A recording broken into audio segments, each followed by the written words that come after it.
13 WMAZ Morning starts now. A few scattered showers already out there to start the day. We do look ahead to a rainy next couple of days before we can welcome in some fall weather. Those details coming up.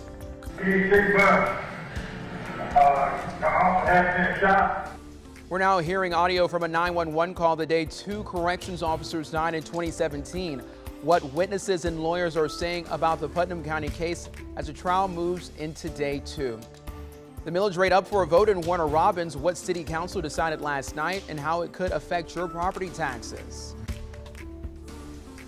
The Bibb County School District is making it even easier for students and staff members to have access to the COVID-19 vaccine. I'm going to tell you what they're doing in just a few minutes.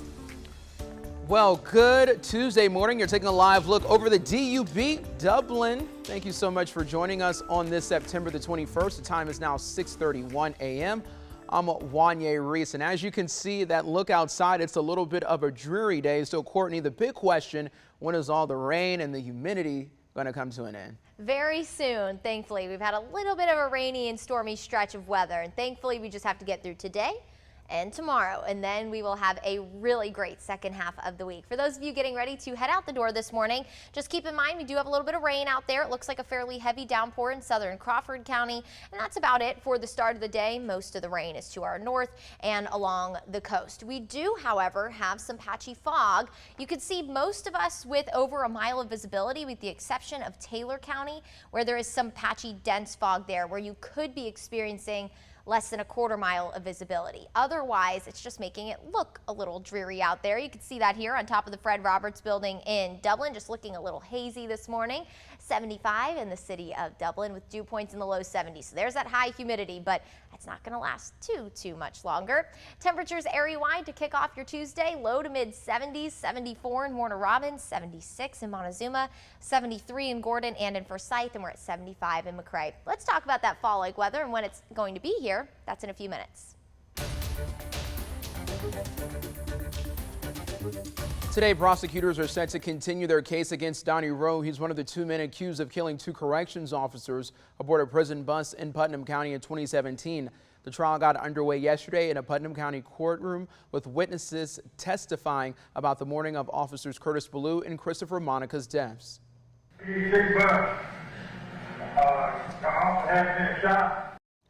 That was audio from a 911 call that one of the witnesses, Bruce Allen, made. Prosecutors played the call, and they were told that Allen told dispatchers that officers were down and the bus was hijacked. He then told them that officers Billue and Monica were dead. Putnam County Sheriff Howard Sills was also a prosecuting witness.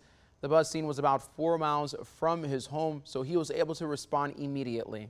It was very obvious to me that whoever was in the bus wasn't going to be alive. Assistant District Attorney Dawn Baskins is scheduled to continue her case today. In his opening statements yesterday, defense lawyer Frank Hogue admitted that Rowe committed some of the crimes he's charged with, but not malice murder. He says Rowe never shot and did not kill either officer. To read more about day 1 of the trial, including an account from another witness, you can look for this story on our website. That's at 13WMAZ.com. We have an update on a story that we first brought you over the weekend. It was reported a shooting that happened at Friday's Emanuel County Dublin football game. We're now hearing from the Emanuel County Sheriff, who says there was no shooting. Yesterday, Sheriff Jeff Brewer says their reports of shots fired was incorrect. We did speak this weekend to a Dublin man who told us he did hear what sounded like 3 gunshots. The sounds apparently caused a panic among people at the game in Swainsboro, but Brewer says investigators say there were no weapons and no shots. He says people may have heard a popping noise from the stadium's intercom system. Brewer says 5 boys, all from Swainsboro, got in a fight during the game. He says it's been dealt with, but declined to give any further details. Now to 4 headlines from across the country this morning. An autopsy is scheduled today to possibly confirm the identity of Gabby Petito. The FBI says a body found in Wyoming over the weekend is believed to be the 22-year-old. Her fiance, who is a person of interest in the disappearance during a cross-country road trip, has not been seen in about a week. A key hearing is set to happen today in the Boy Scouts of America bankruptcy case. The hearing before a Delaware judge could determine whether the organization might be able to emerge from bankruptcy later this year. The Boy Scouts, based in Texas, sought bankruptcy protection in February of 2020. This came amid lawsuits by men who said they were sexually abused as children. Today's hearing would focus on the latest reorganization plan the Boy Scouts recently filed. Several stakeholders are asking the judge to postpone the hearing for at least 3 weeks to allow time to review and file objections to the new proposal. New Pfizer data suggests its COVID-19 vaccine offers a strong immune response in younger kids with minimal side effects. The company says its vaccine works for kids aged 5 to 11. According to CBS News, it's predicted a vaccine could be authorized for that age group as soon as Halloween. It's considered unlikely kids younger than 5 will be eligible for a vaccine before the end of the year. In New York today, President Joe Biden is set to address the week-long meeting of the United Nations General Assembly. His UN debut as president comes as his administration works to strengthen relations with allies and reassert Washington's role in global affairs. The president is exactly the person Governor Brian Kemp wants to speak to. He joined 25 other Republican governors asking President Biden for a meeting at the White House. They want to talk about immigration over the southern border. The governor posted this letter online requesting the meeting to happen within the next 15 days. The other governors represent states including Alabama, Florida, Mississippi, and over 20 more. More closer to home, more than $850,000. That's how much Warner Robins Mayor Randy Tom says they're investing into law enforcement upon council's approval of a purchasing cover sheet.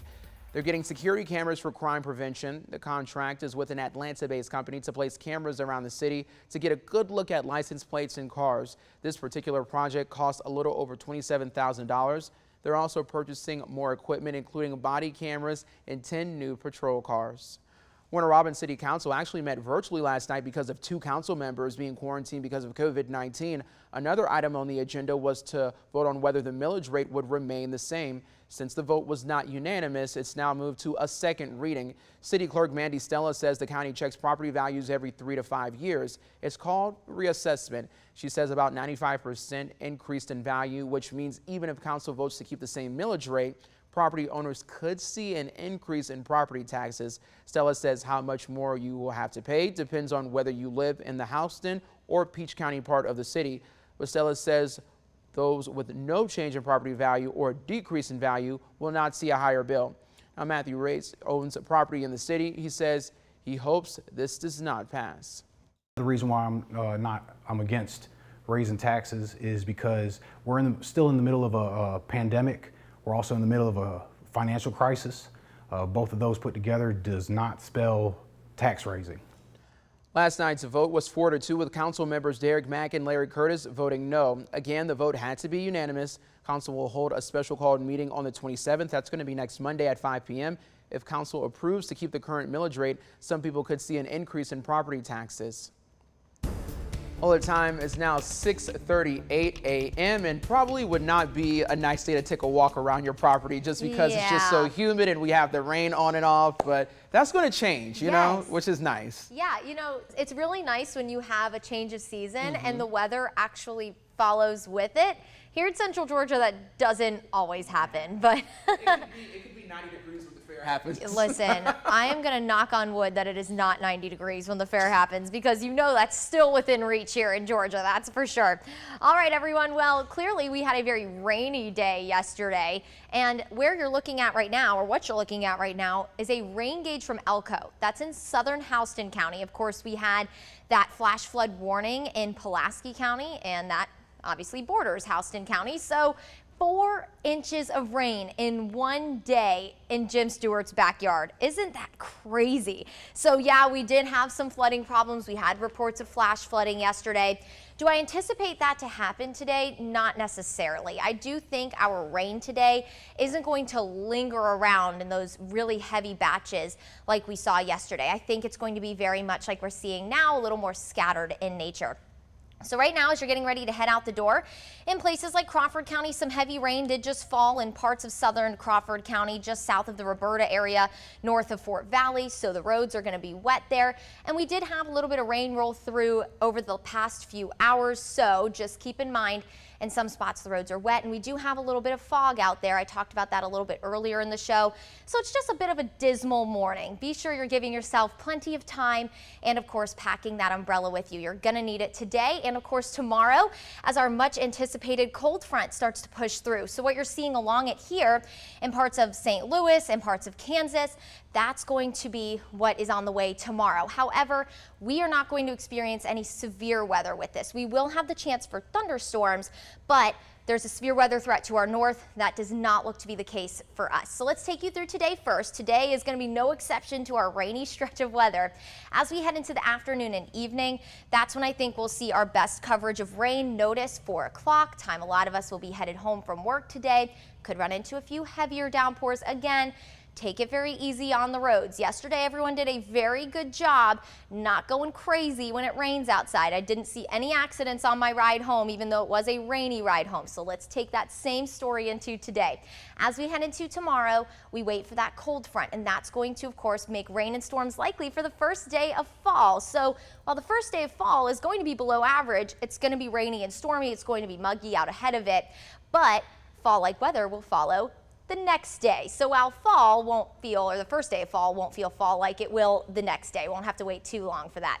Let's take you through it. As we head into tomorrow, we'll be mainly dry for the morning. Cold front will be pushing across parts of the southeast, knocking on our door as we head into the early afternoon. So between around 1 and 6, we'll have that front push from west to east, bringing along with it rain and storms, some heavier downpours, maybe a strong storm with some gusty wind. It will be breezy either way, out ahead and behind this front, but most importantly, behind this front, it's going to be cool, it's going to be dry, it's going to be fantastic, well-deserved, very fall-like weather. So our overnight lows will be near 70 today, and then in the 50s, or excuse me, tomorrow morning, and then 50s Thursday morning.